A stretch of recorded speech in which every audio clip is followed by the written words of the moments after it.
Hi, and welcome to another episode of Darkroom TV. I am your host, Eugene Wise. I work with Darkroom Software.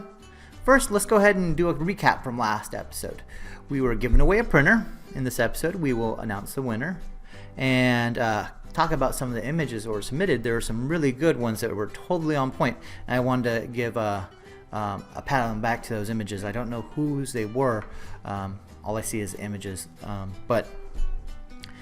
First thing we'll do is I had asked for people to comment on things that they had left behind so we can make a checklist of things that we need to know that we bring for every event and have a backup. I had a couple comments. One of them, I've got one of the poles for my backdrop stand. Luckily, it was an indoor event with a cover. I always carry clamps and bungee cords, and we were able to hang the backdrop, and it actually worked out better. That was James. Thank you for that comment. It's important to always have a backup plan to your plan because you never know what you're going to be dealing with when you get there. So having a backup plan just in case what you think is going to happen doesn't. And the last month on my way to an event, I realized I forgot an extension cord. Frantically, I searched for the closest store and that I knew would have one in stock. Once I got to the venue, I was able to plug right into the floor. Didn't even need the extension cord. It's always nice when it turns out that you're stressed out about nothing when you didn't have to be, but it's always better to be a little better prepared. That was Brandon. Thank you for that. Extension cords, bungee cords, clamps, these gaff tape. These are all things that you should keep. Maybe even a backup one that you always keep in your car just in case you forget your main. But that was those were two very good comments, and I appreciate that. The winner I'd like to announce is Laura Jordan. I called her on the phone last Monday to let her know that she had won. This is her image. You can tell it won by cuteness. That you have to imagine anybody that entered had to stop by and check out that picture and see if Santa and the baby were really asleep. I like to imagine both of them fell asleep, but she did win the DNP QW410 printer, and I would like to say a big, huge thank you to DNP and also Imaging Spectrum. They supplied the printer. They didn't have to, but they did. That was really nice of them. I'm going to include their social media links and their website links. Be sure to check them out and show them a lot of love. That was amazing of them to give us a printer to give away. So, and bottom line is, the more that they see a return on that investment, that's money that they've invested into us. The more they see a return on it, the more likely we are to see prizes and giveaways like this in the future. So please do me a big favor and show them a lot of love on social media, and make sure you buy stuff from Imaging Spectrum and DNP, both amazing companies. I've been friends and fans of theirs for a long time.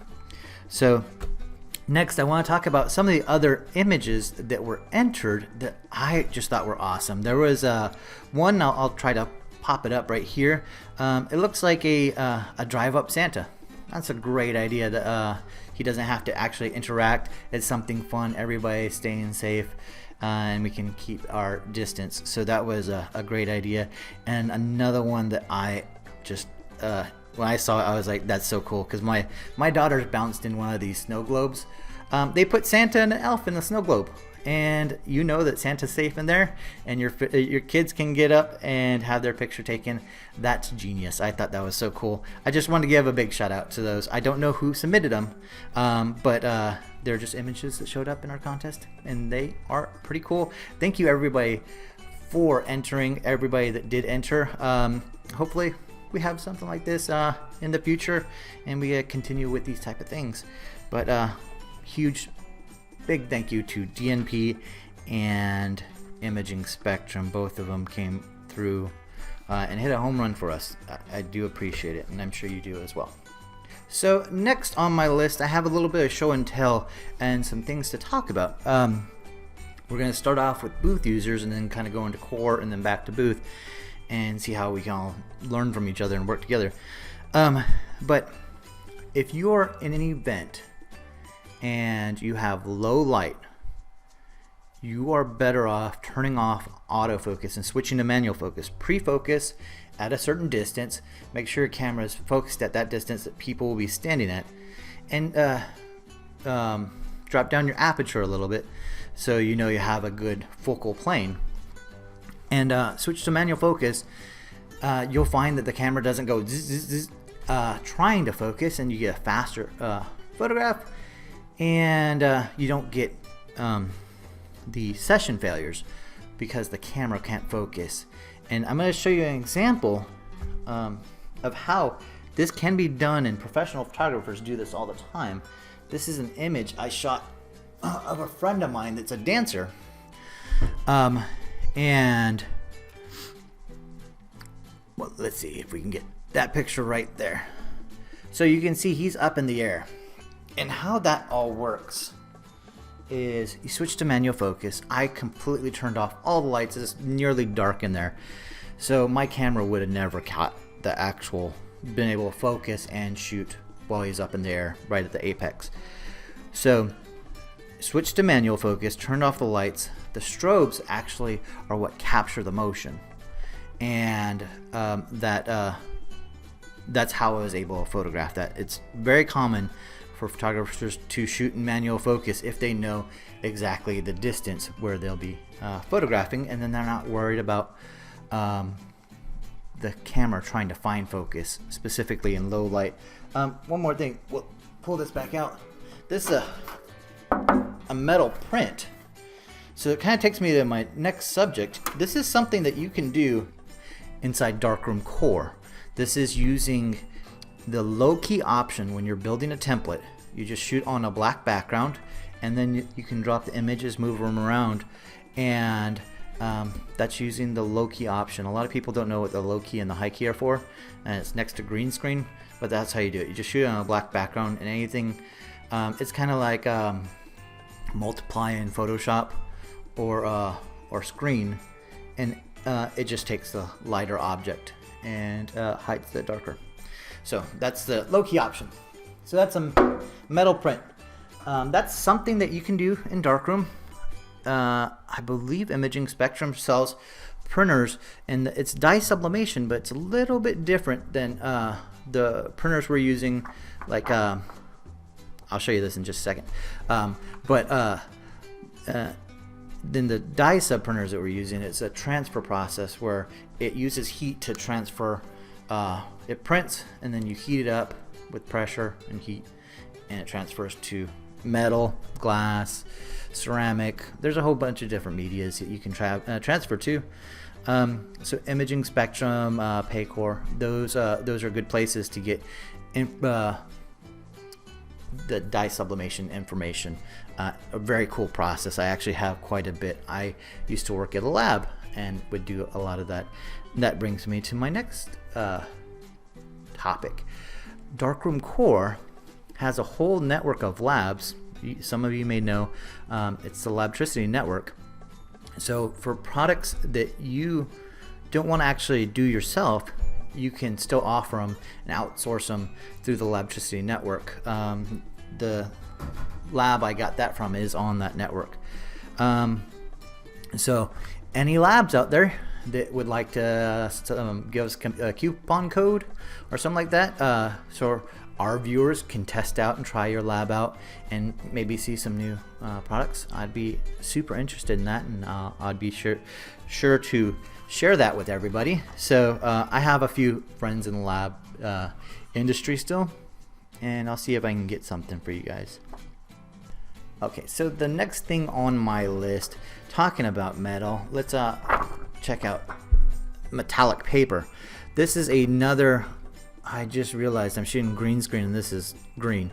So if it doesn't come out that well, you can kind of see it is metallic paper and it reflects light differently.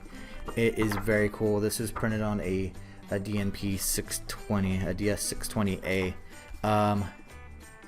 It's a very cool product. It's worth checking out.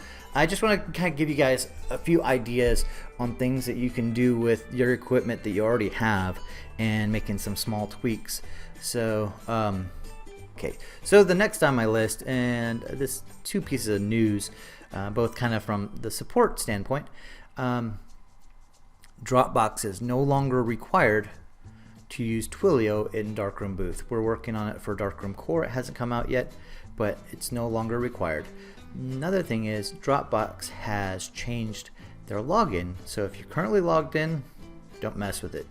If you're on an older version and you log out, you actually won't be able to log back in without updating. So that's something to keep in mind.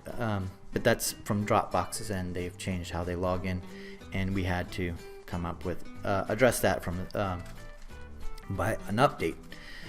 So, and also on sending SMS, we are adding carrier lists for the different regions. The software comes with a US carrier list. If you're using email, you have to choose the carrier. And I've added a Canadian list to our support page, so Canadian users can add that. If you are, this is your call to action. If you're in a different region, if you can comment below where you are and maybe some of the cell phone providers, because I don't know that many outside the US, that you have, I will add a list for your region or your country, wherever you are. I'll do my best. So add it to the comments in YouTube, and we'll see if we can add additional carrier lists to our knowledge base article. Okay, and so last thing before we go, while it's still slow, now is a really good time to test your equipment, make sure your license is still active, but work on your templates. You don't have to pull your booth out. You can work on your PC that you use personally to build templates on an unlicensed version, and I have an article for that, and I'll see if I can link it below as well. But you can work on an unlicensed copy to build templates. The thing to remember is eventually this pandemic will end, and we will all have our vaccines, and a lot of events have been postponed, and eventually there's going to be a floodgate that's opened of all these events that have to be done, and there's going to be so many opportunities. So build up your stockpile of templates, do your marketing, update your website. This is the perfect time to up your game, so whenever it's time, you know you're ready. Okay, so that does it for this episode of Darkroom TV. Happy New Year. Thank you for joining me, and I'll see you next time. Be safe. Take care of each other.